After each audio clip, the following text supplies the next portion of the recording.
Annyeonghaseyo. Hi everyone, this is Ariel, one half of Soju for Two, and I wanted to make a sort of daily update video for you guys. I guess I haven't really talked to you a lot. It's been really, my internet has just been really bad, so I've seen the guy a few times, the technician, and I don't know, some sort of connection between my computer and the Ethernet is just not working, so I'm so sad. But anyway, I want to tell you what's going on. So last time I talked to you guys, I told you I was going to a language exchange on Sunday. And I want to tell you how that went. So I was a little bit leery of it at first, like what was gonna be like, what were the people gonna be like, was it gonna be all foreigners? And I want to tell you, so this one my friends found online. My one friend has been going a few times, and it was really, really awesome. So it was mostly Koreans, which was great, and it was probably 35 people, and maybe about 30 of them were Korean, and about 11 were English speakers, and there was also a few Japanese speakers and Spanish speakers as well. So it's just all sorts of language exchange. And the way it works is that you go to a cafe and you basically pay an entrance fee, like $10, whatever. You get 2 free drinks, and it's just your entrance fee to use the cafe. So part of this, so it was sort of like at first we were all like, oh, I'd be awkward or whatever. My friend Tina Hoosh, I'll put a link down here. She has a YouTube channel. We sort of sat down with 2 guys that were Korean speakers. And the thing that's funny is that I understand a lot of Korean. I can speak Korean, but I tend to freeze when I'm in front of Koreans, and they seem really shy. So they were really shy, but they were speaking English like a little bit, and then they sort of came out of their shell. And I feel like it was at first very easy topics, and then they became much more comfortable and a lot less shy. And then the second half is, for the first one you sort of sit down and just meet new people, and then the second half you pick a number and you go to a specific table and you meet new people at that table.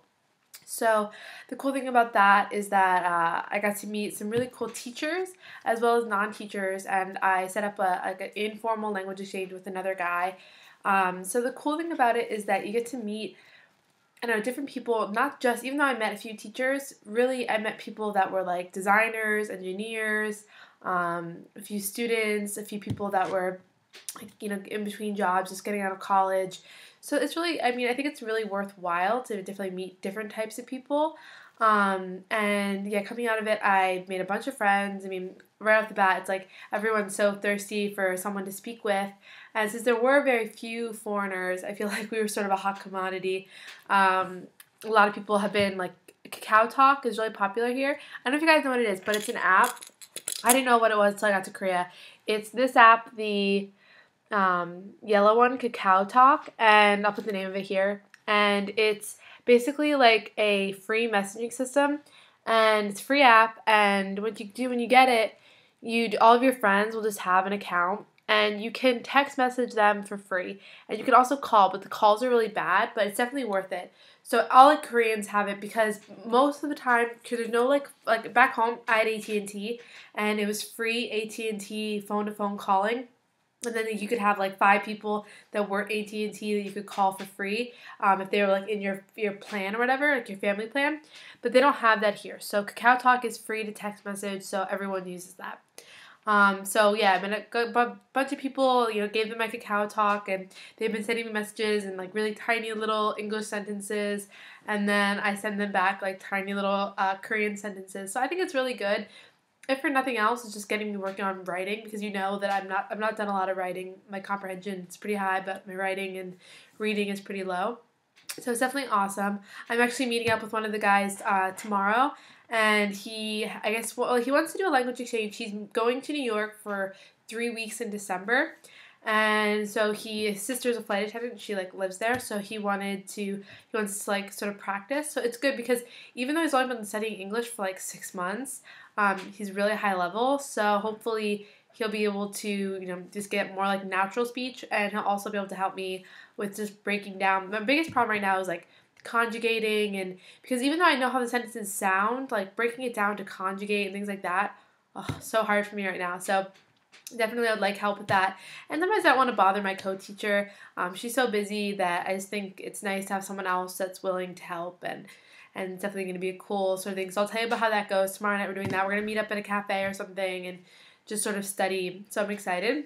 And then what else happened this week? Oh, so I want to tell you what drama I'm watching. So oddly enough, I'm not really watching Korean drama at the moment. There's so many, and I need to catch up on them. I watched most of Miss Panda. I'm sorry, Panda and the Hedgehog. I watched like parts of Faith. I've been like episode 18, and then I went back to 7. Like I've just been all over the place. So Marsha's been keeping me up to date on what's going on. She usually just gives me the highlights, which part of every episode I should watch. But yeah, so the only one I've really been watching religiously is Miss Rose, which is a Taiwanese drama. And I have no idea why I think this drama is so cute, but I really, really do. It's not really that unique. It's not something I've never seen before, but I think it's really cute, and I really think that the male lead is something about him that sort of draws you in, and you want to see what's going to happen. So I'm totally into that drama. If you're not watching any dramas right now, or you want a suggestion, that's my favorite at the moment.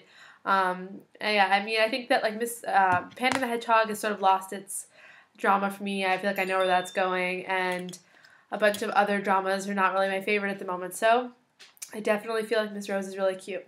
I wanted to also tell you guys about a product that I am loving. So this one is the nail remover from Etude House. So the reason I love this is because most nail polish cannot get glitter off my nails. So I mean right now I just changed my nails, so I'm going to have a nail tutorial video for you guys. Whenever I have glitter on, and I usually put a base coat and a top coat, and I still can't get the glitter off my nails. But this, which is really cheap, I think it was like 2,500 won, which is like less than $2, or about $2. I love it, and it really, really works. And I'm not even sure why. It doesn't like burn my cuticles or anything. It just gets all the glitter off. So I think you guys, if you don't have it, you should get it. This might be something I put into like a giveaway or something, just because I think it's so great. Also, I just announced the giveaway winner, so check that video out. And I'm really happy for her. But I will have a new giveaway video. So I'm not going to put it up till Monday of next week. So if you guys have anything you specifically want or you'd like to see a part of the giveaway, then let me know down here. You could also let me know on the giveaway video, just because I want to get suggestions. I already have something in mind, but I'm not going to buy it till Thursday, or maybe Friday. So definitely you guys can give me suggestions, and I want to get something that you guys really want. So let me know. Also, I wanted to talk to you guys about some things that I think are funny and I need to tell you. So at school today, it's getting cold. It's not even that cold. I mean, it's probably like 45 degrees. And sorry for you Celsius people. I had no idea what that is. But it's getting colder, and so in school, my school is so much colder than it is outside. I don't know why, but you know how in dramas people always wear their coats inside? And Marsh and I used to joke about this all the time. We're like, why are they doing that? Like, people never do that. Like, maybe they don't have enough money to, heat the sound stage or wherever they're shooting. It's just a fact. Like, everywhere I go, everyone is wearing the jacket inside. And, like, when I go into a place, even if I am cold, I always take off my jacket, because for some reason I think it's, like, logical that if I take my jacket off when I go in, I'll, like, acclimate to the temperature inside. If I leave my jacket on, I'll be too cold when I go back outside. That's what I think. I don't know if it's right. But everyone wears a jacket all day long at school, and all the teachers and the students, and they all just look at me like, "Are you cold?" I'm like, "Yes, but I don't think I should wear my jacket because I'll be freezing when I go outside." So it's really cold in my school. I'm hoping that they'll put the heaters on soon or what, but I can't imagine if it's if they have the heat on already and it's that cold, what it's going to be like in the dead of winter. But there's a heater by my desk, so I will have to turn that on soon. I've just been drinking tea like crazy. So that's interesting. What's going on this week? So tomorrow I told you guys I have a language exchange. Thursday, I think I need to pick out some sort of really cheap, easy outfit for the zombie walk. And the zombie walk is on Saturday, and basically it's a big group of people that are going to get together in Seoul Forest and dress like zombies. I don't know, scare people, I'm sure, because basically we're going to be creepy. We're all foreigners and we're dressed like zombies. It'll be scary. Then Friday night I have a costume party that I'm going to, which I'm really excited about. My costume is pretty cool. It's more pretty than anything else, but I like it, so I'm excited to show you guys. And definitely check out my new Nami-san video, which I'm putting up too. Bye guys!